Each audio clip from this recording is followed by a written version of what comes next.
यानी कि इंसान की तरह इसके अंदर एक छोटा सा स्टमक होता है एग्जैक्टली इस साइज़ का, और बाकी इंटेस्टाइन का एक साइकिल होता है। ये शो हॉर्स नहीं है कि हमने इसको सिर्फ मोटा कर रहे हैं। ये tent paging, jumps, endurance, school work, ये सारी चीज़ें करके भी अल्हम्दुलिल्लाह एक हेल्दी और एथलेटिक हॉर्स है।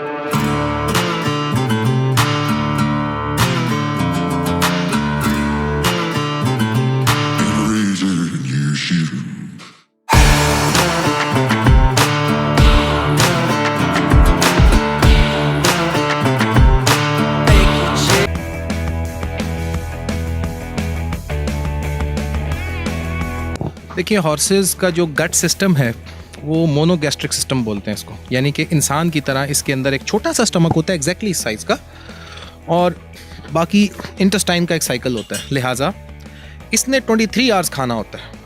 इसकी डाइट के दो हिस्से होते हैं, one is called forage, other is called concentrate.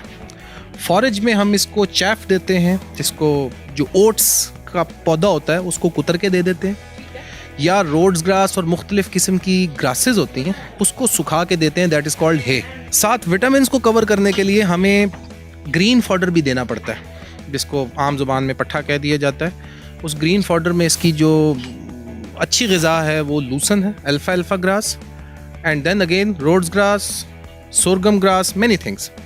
तो वो हम इसका एक कॉम्बिनेशन बनाते हैं। कॉन्सेंट्रेट में एनर्जी सोर्स गेन करने के लिए we have different grains like grams, chickpeas बोलते हैं, चना आम ज़ुबान में, बार्ले एंड ओट्स, जिसको जौ और जवी कहा जाता है। सॉल्ट ब्लॉक चाहिए उसके सॉल्ट्स को कवर करने के लिए, and many things.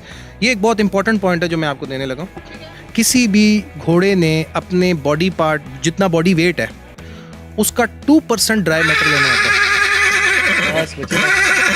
Okay, he like it. 2% जो है वो ड्राई मैटर देना होता है। तो उसका हम एक कॉम्बिनेशन बनाते हैं, फॉरेज एंड एनर्जी सोर्स। इसको मिला के हम इसकी फिर यू सी इट्स ये बहुत ज़्यादा काम करता है। ये शो हॉर्स नहीं है कि हमने इसको सिर्फ मोटा कर रहे हैं। ये tent paging, jumps, endurance, school work, ये सारी चीज़ें करके भी अल्हम्दुलिल्लाह एक हेल्दी और एथलेटिक हॉर्स है। बिल्कुल ठीक है।